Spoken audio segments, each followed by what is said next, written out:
उड़ान का पाठ 1 है हिस्ट्री का, सामाजिक विज्ञान का। कार्यपत्र के 1 है इसमें कि सरस्वती सिंधु सभ्यता से संबंधित चित्रों के नाम तालिका में चुनकर लिखिए। जैसे ये समकोण प्रकाटती सड़कें हैं, विशाल स्नानागार है, बंदरगाह अवशेष हैं, तराजू में तोलने के बाट, मिट्टी के बर्तन और बंदर की फ्यांस मूर्ति। वट वृक्ष और कुबड़ वाले नंदी इसमें कहीं दिखाई नहीं दे रहे हैं। कार्यपत्र 2 है कि उचित मिलान करें। नदियों का पूर्वकालीन उद्गम पैलियो चैनल, मनके, कार्नेलियर पत्थर। हड़प्पा की खुदाई 1921 में की गई थी शुरुआत। सरस्वती सिंधु सभ्यता लगभग 8000 वर्ष पूर्व और राखीगढ़ी हिसार में स्थित है। वहाँ पर अब खुदाई का कार्य चल रहा है। सरस्वती नदी आदि बद्री से निकलकर हरियाणा, राजस्थान, गुजरात से होते अरब सागर में मिलती है। किन जिलों से होकर हरियाणा के किन जिलों से होकर गुजरती है? यमुनानगर, अम्बाला, कुरुक्षेत्र, कैथल, फतेहाबाद, जींद, सिरसा और हिसार। ये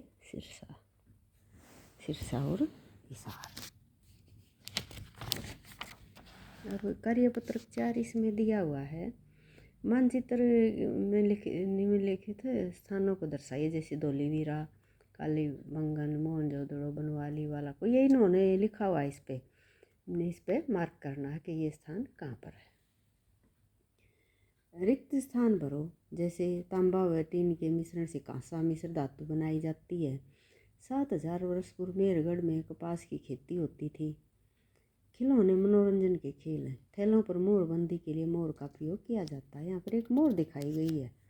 अब इससे संबंधित प्रश्न है कि सरस्वती सिंधु सभ्यता के लोग सेलखड़ी के आयताकार मोरों का प्रयोग किस कार्य के लिए और क्यों करते थे? जब सामान के एक स्थान से दूसरे स्थान पर भेजा जाता था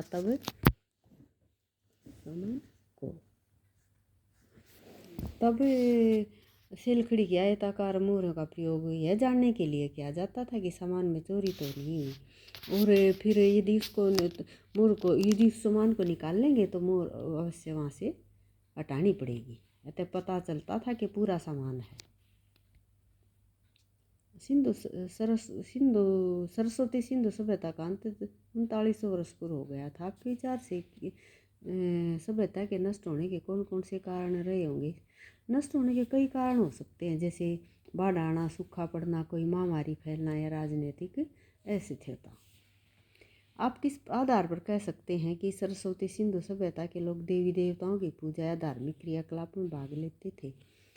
सरस्वती सिंधु घाटी के लोग देवी देवताओं की पूजा या धार्मिक क्रियाकलापों में भाग लेते थे। खुदाई में इनके प्रमाण मिले हैं, जैसे हवन कुंड और मूर्ति मिली है।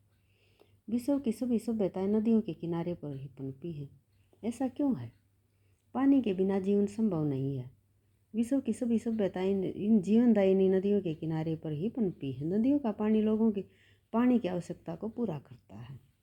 अब पानी बिना जीवित रहना मुश्किल है। फसलों के लिए, पशुओं के लिए, मनुष्य के पीने के लिए नदियों से ही तो पुराने सब। अब उसके बाद तो नहरों का जाल बिछा दिया गया, नदियों से दूर भी लोग निवास करते हैं, लेकिन उस समय तो नदियों के किनारे ही सभ्यताएं पनपी।